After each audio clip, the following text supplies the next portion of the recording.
सुप्रभात बच्चों। आज हम ये झांसी वाली रानी कविता को आगे पढ़ेंगे। इससे पहले हमने देखा कि किस तरह से जो रानी लक्ष्मीबाई थी उनके विषय में बताया गया था कि किस तरह से रानी कहाँ रहती थी और कहाँ की थी रानी। ठीक है, अब आज बात करेंगे हम कि किस तरह से जो रानी थी, रानी लक्ष्मीबाई थी, उनके प्रिय खेल क्या थे।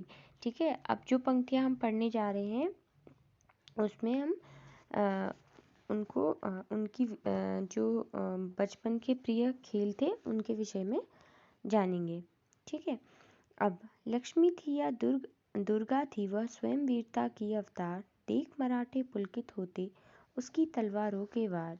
नकली युद्ध व्यूह की रचना और खेलना खूब शिकार। सैन्य घेरना दुर्ग तोड़ना ये थे उसके प्रिय खिलवाड़।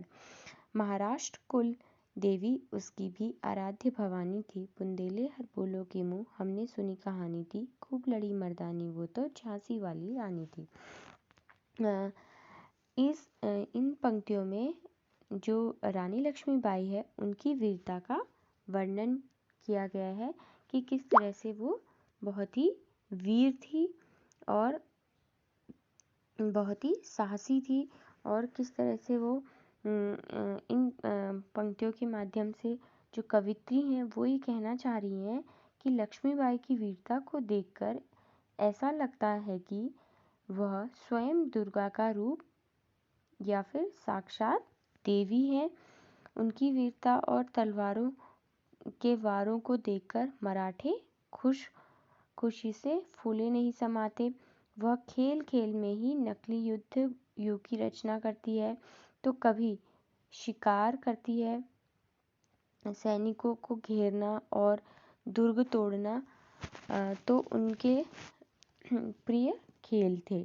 ठीक है, वह स्वयं महाराष्ट्र की कुलदेवी भवानी की भक्त थी, यानी कि जो महाराष्ट्र है वहाँ पर भी उनकी भी कुलदेवी भवानी है, तो वो भी कुलदेवी की भक्त थी। और कहीं ना कहीं वो स्वयं में भी एक कुलदेवी का अवतार ही कह सकते हैं उनको। वह मर्दों के समान वीरता से लड़ने वाली झांसी की रानी थी।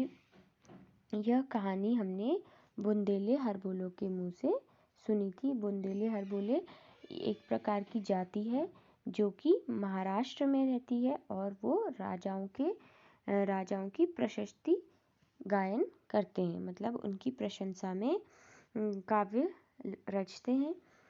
तो उनके मुँह से हमने ये कहानियाँ सुनी है। चलिए आगे है। हुई वीरता की वैभव के साथ सगाई झांसी में। ब्याह हुआ रानी बन आई लक्ष्मीबाई झांसी में। राजमहल में बजी बधाइयाँ खुशियाँ छाई झांसी में। सुबह बुंदेलों की वृद्धावली सी आई झांसी में। चित्रा ने अर्जुन को पाया शिव से मिली भवानी थी। बुंदेले हर बोलो के मुँह हमने सुनी कहानी थी। खूब लड़ी मर्दानी वो तो झांसी वाली रानी थी। अब ये जो पंक्तियाँ हमने पढ़ी, इन पंक्तियों में कहीं ना कहीं अब रानी लक्ष्मीबाई की विवाह के बारे में बताया है कि रानी लक्ष्मीबाई का विवाह झांसी, जैसे ही रानी लक्ष्मीबाई का विवाह हुआ तो झांसी में खुशियाँ छा गई, और उन खुशियों का वर्णन लेखिका कवित्री करती है कि लक्ष्मीबाई की सगाई झांसी के राजा के साथ हुई। ऐसा लग रहा था मानो वीरता और वैभव की सगाई हुई हो, क्योंकि हमें पता है रानी लक्ष्मीबाई बहुत ही ज़्यादा वीर थी।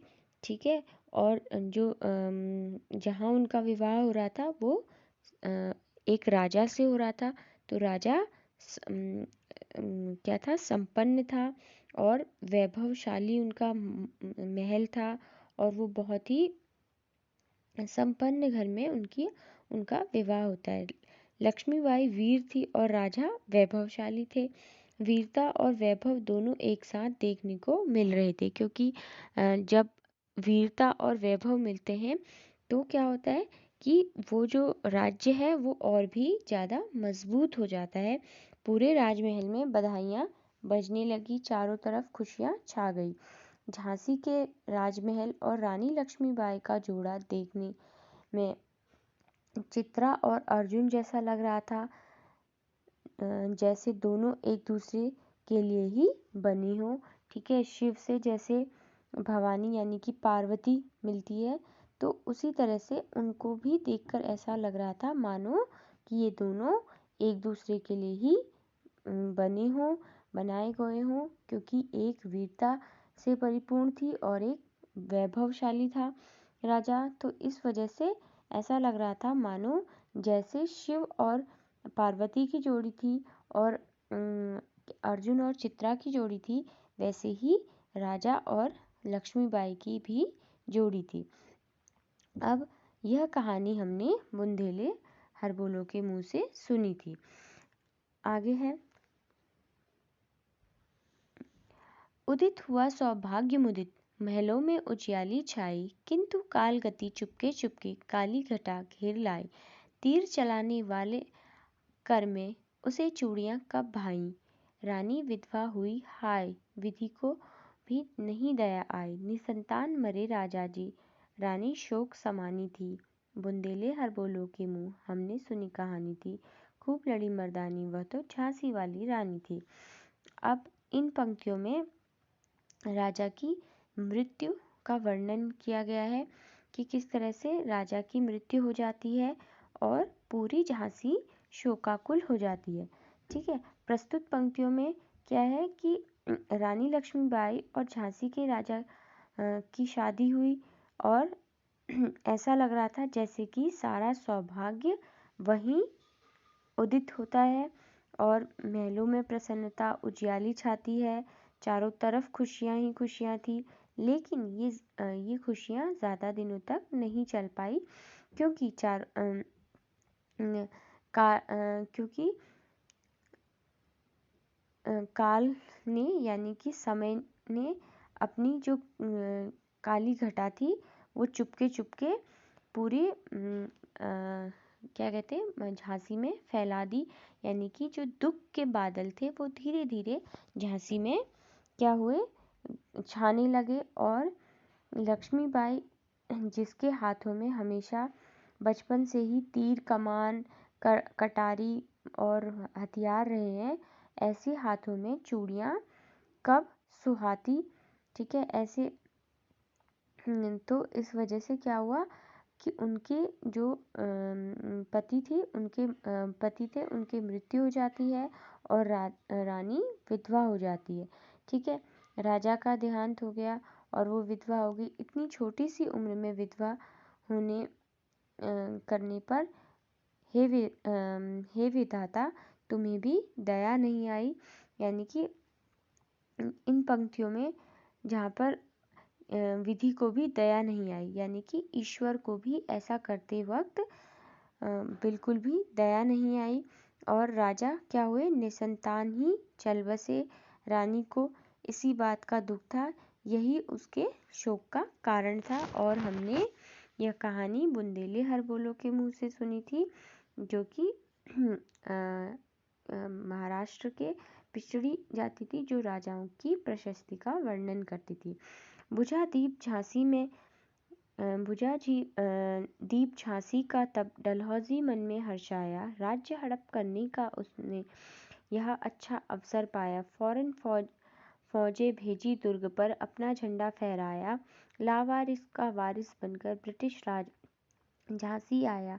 अश्रुपूर्ण रानी ने देखा, झांसी हुई वीरानी थी। बुंदेले हरबोलो के मुंह हमने सुनी कहानी थी, खूब लड़ी मर्दानी वह तो झांसी वाली रानी थी।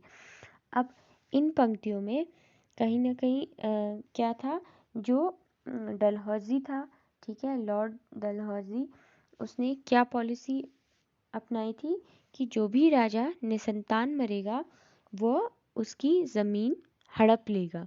ठीक है, उसका जो कर्ता धर्ता होगा वो ब्रिटिश राज होगा और डलहौजी उसे अपने जो साम्राज्य विस्तार की उसकी समझ थी उसके हिसाब से उसे अपने राज्य में मिलाना चाहता था। ठीक है, अब इसकी वजह से जो झांसी थी उसकी क्या दशा होती है उसका वर्णन इन पंक्तियों में किया गया है। इन पंक्तियों के अनुसार क्या है, झांसी के राजा की मृत्यु हो गई थी। उसके बाद झांसी को कोई भी उत्तराधिकारी नहीं मिला, क्योंकि झांसी के राजा निसंतान ही मरे थे। कुलदीपक हमेशा के लिए बुझ गया था क्योंकि राजा की मृत्यु हो गई। क्योंकि जब इस बात का ब्रिटिश सरकार यानी डलहौजी को पता चला तो वो मन ही मन बहुत ही प्रसन्न हुआ, क्योंकि उसके लिए एक अच्छा मौका था। उसे लगा कि राज्य को हड़पने का इससे सुनहरा मौका उसे नहीं मिल सकता।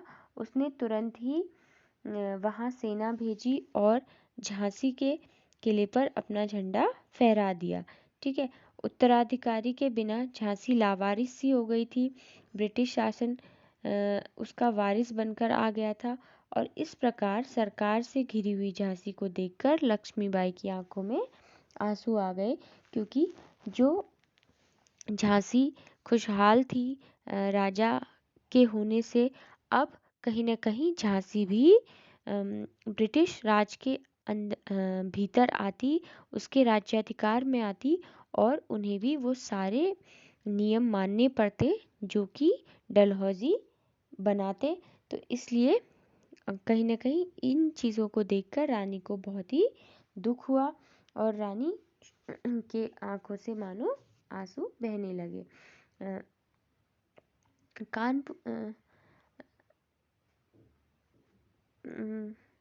अनुनय विनय नहीं सुनता है, विकट फिरंगी की माया, व्यापारी बन दया चाहता था। जब यह भारत आया, डलहौजी ने पैर पसारे, अब तो पलट गई काया। राजाओं नवाबों को भी उसने पैरों ठुकराया। रानी दासी बनी यह दासी अब महारानी थी। बुंदेले हर बोलो के मुँह, हमने सुनी कहानी थी, खूब लड़ी मर्दानी। वह तो झांसी वाली रानी थी। यानी कि अब जो ब्रिटिश सरकार के बारे में बताया गया है कि किस तरह से उसने भारत को गुलामी की जंजीरों में बांधा। झांसी पर अंग्रेजों ने अधिकार कर लिया था।